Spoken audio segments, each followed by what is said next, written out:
Good evening good evening Suresh గారు. సురేష్ గారు.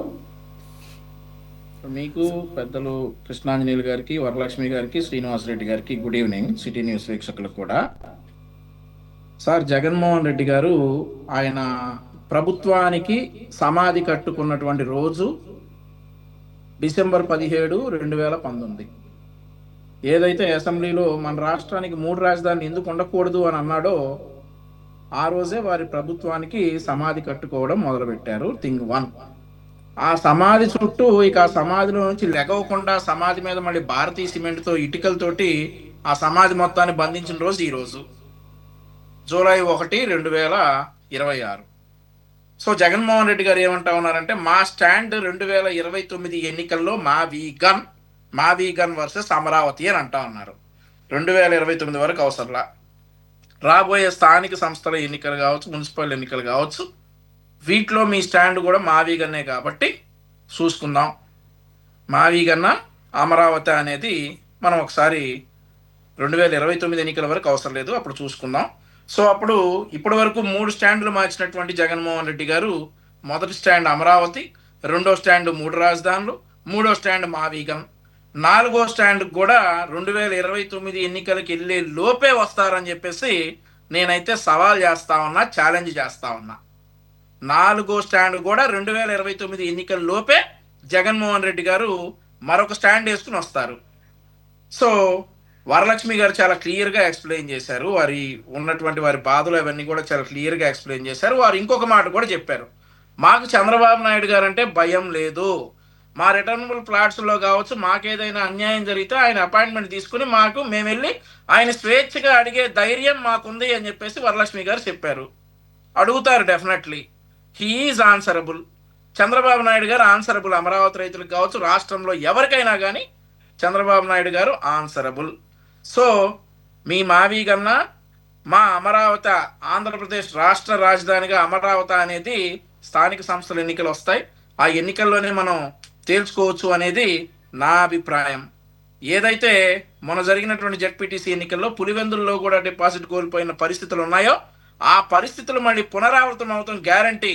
ఆ పునరావృతం అయిన తర్వాత మరి నాలుగో స్టాండ్కి జగన్మోహన్ రెడ్డి గారు పరిగెడతారు అని చెప్పేసి నేనైతే అనుకుంటా ఉన్నా. ఇక ఆయన చాలా విషయాలు మాట్లాడారు సురేష్ గారు. రూల్ ఆఫ్ లా గురించి, ఫియర్ ఆఫ్ లా గురించి, తర్వాత పోలీసులు చేసిన దాష్టికాల గురించి కూడా చాలా విషయాలు మాట్లాడారు. ఇందాక వరలక్ష్మి గారు అమరావతి గురించి మొత్తం నేను చెప్పాలనుకున్నవి అవన్నీ కూడా ఆవిడ చెప్పారు కాబట్టి ఆయన మాట్లాడినటువంటి పోలీసు దాష్టికాల గురించి సాయి కృష్ణ అనేటటువంటి వ్యక్తి ఆ విషయాలన్నీ మాట్లాడారు చాలా క్లియర్గా. నాకు కూడా కొన్ని డౌట్లు ఉన్నాయి సురేష్ గారు. 2020 జూలైలో వరప్రసాద్ అనేటటువంటి ఒక దళిత యువకుడు మా ఇంటి ముందు నుండి లారీలు వెళ్తా ఉన్నాయి, ఇసుక మాఫియా దారుణంగా ఉంది అని అంటే అతనికి స్టేషన్కి తీసుకెళ్లి శిరోముండనం చేశారు వరప్రసాద్ అనేటటువంటి దళిత యువకుడిని.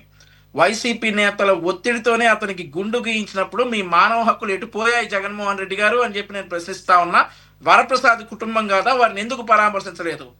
ఆ తర్వాత నవంబర్ 2020లో అబ్దుల్ సలాం అనేటటువంటి ఒక వ్యక్తి అతను చేయనటువంటి దొంగతనాన్ని అతని మీదకి నెట్టినందుకు గాను అతను కుటుంబంతో సహా రైలు కింద పడి చనిపోతే ఆ నంద్యాల పోలీస్ స్టేషన్లో వేధింపులు తాళలేక ఆటో డ్రైవర్ రైలు కింద పడి చనిపోతే కుటుంబం కనీసం స్పందించినటువంటి ఈ సోకాల్డ్ జగన్మోహన్ రెడ్డి ఈరోజు చాలా బాధపడిపోతా ఉన్నాడు సార్. ఆ తర్వాత తోట కిరణ్ కుమార్ అని చెప్పేసి సెప్టెంబర్ 2021లో చీరాల పోలీస్ స్టేషన్ పరిధిలో మాస్క్ పెట్టుకోలేదని జీపులో వేసేసి పిచ్చ కొట్టుడు కొడితే చనిపోయాడు ఆ యువకుడు. అప్పుడు వాళ్ళ సోదరి కూడా చాలా రియాక్ట్ అయ్యి ఇదేం ప్రభుత్వం అని చెప్పని అన్నారు. ఒక్క రోజన్నా కిరణ్ కుమార్ కుటుంబాన్ని పరామర్శించావా జగన్మోహన్ రెడ్డి? నువ్వు ఇక రూల్ ఆఫ్ లా గురించి మాట్లాడుతా ఉన్నావా? నవంబర్ 2021లో నరసరావుపేట టౌన్ పోలీస్ స్టేషన్లో షేక్ అబ్దుల్ జానీ అనేటటువంటి ఒక మైనారిటీ యువకుడిని పల్నాడు వైసీపీ నాయకులు ఇష్టారాజ్యానికి పోలీసులు వత్తాసు పలికి చిన్న గొడవ విషయంలో ఇదే అబ్దుల్ జానీని రాత్రంతా నిర్బంధించి 3rd డిగ్రీ ప్రయోగిస్తే లాకప్లోనే చనిపోతే నువ్వు ఎందుకు పరామర్శించలేదు, ఎందుకు క్వశ్చన్ చేయలేదు? ఆ పోలీసుల మీద కూడా తూతూ మంత్రంగా ఒక కానిస్టేబుల్ సస్పెండ్ చేసి ఎందుకు తప్పించుకున్నావు అని చెప్పేసి నేను ప్రశ్నిస్తా ఉన్నా. ఉదయగిరి నారాయణ అని చెప్పేసి నెల్లూరు 3 టౌన్ పిఎస్ లో జూన్ 2022లో దొంగతనం నెపంతో కేసు మోపి అర్ధరాత్రి లాకప్ లో పెట్టి అమానుషంగా చిత్రహింసలు పెడితే ఇక ఆ నొప్పులు భరించలేక స్టేషన్ లోనే ప్రాణాలు వదిలాడు. ఏం చేశారు? ఆ తర్వాత అక్టోబర్ 2021లో కాట్రావత్ నవీన్ నాయక్ అనేటటువంటి వ్యక్తి కడప జిల్లాలో సొంత జిల్లాలోనే లంబాడి గిరిజన యువకుడైన నవీన్ నాయక్ ను దొంగతనం అనుమానంతో పట్టుకొని కంటి మీద ఇక కాలి మీద కొట్టడంతో ఆ యువకుడు 2వ రోజు చనిపోయాడు. ఆ తర్వాత తోట్లపల్లి గూడూరు PS నెల్లూరు జిల్లా ఏది శ్రీనివాసులు అనేటటువంటి వ్యక్తి మార్చి 2022లో అనుమానితుడిగానే అతను ఏదో క్రైమ్ చేశాడని కాదు, సస్పెక్ట్ తోటే అతన్ని పోలీస్ స్టేషన్ కి తీసుకొచ్చిన దళిత యువకుడు ఈ శ్రీనివాసులు అనే వ్యక్తిని చిత్రహింసలు పెడితే చనిపోయాక వైసీపీ నాయకులు పోలీసులపై ఒత్తిడి తెచ్చి గుండెపోటుగా చిత్రీకరించే ప్రయత్నం చేశారు. అప్పట్లో వార్తలు కూడా వచ్చాయి, మేము దీని మీద పోరాడాం. ఆ తర్వాత 2023లో గురజాల నాగేశ్వరరావు సివిల్ భూదందాల్లో ఈయన గురజాల PS లో సివిల్ భూదందాల్లో ఒక తగాదాలో నాగేశ్వరరావు స్టేషన్ పిలిపించి వైసీపీ నేతల ముందే కిరాతకంగా వేధించడం వల్ల 4 రోజులు గుండెపోటు చనిపోయాడు.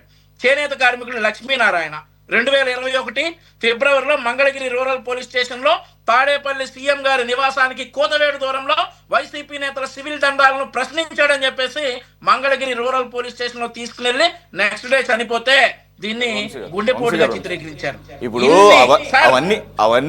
అవన్నీ వీటన్నిటికీ స్పందించినటువంటి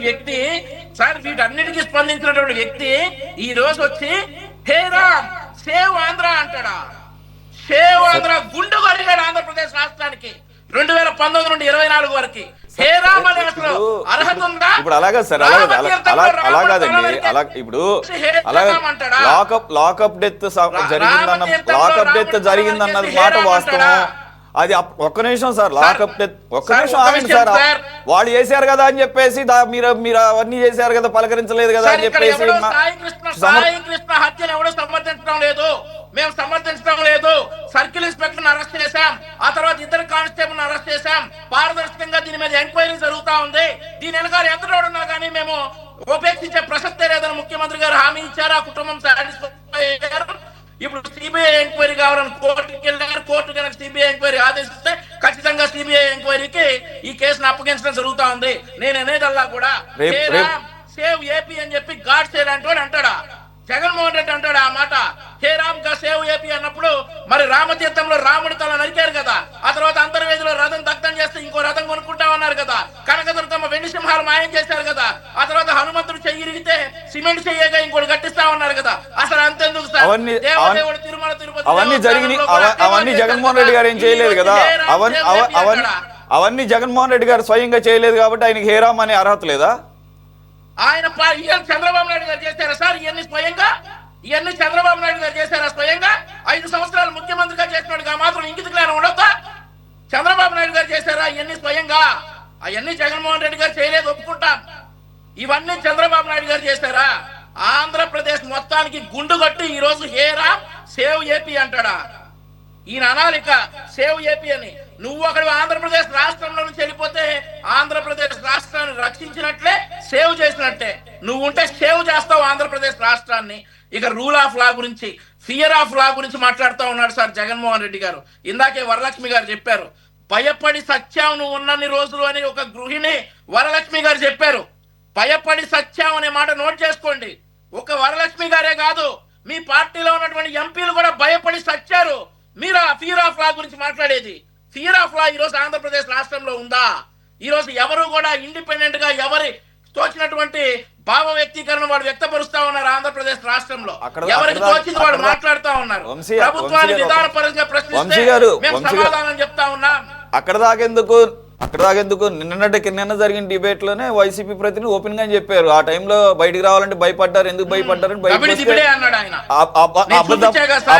అబ్బా జబ్బా అని చెప్పేసి ఆయన అన్నారు.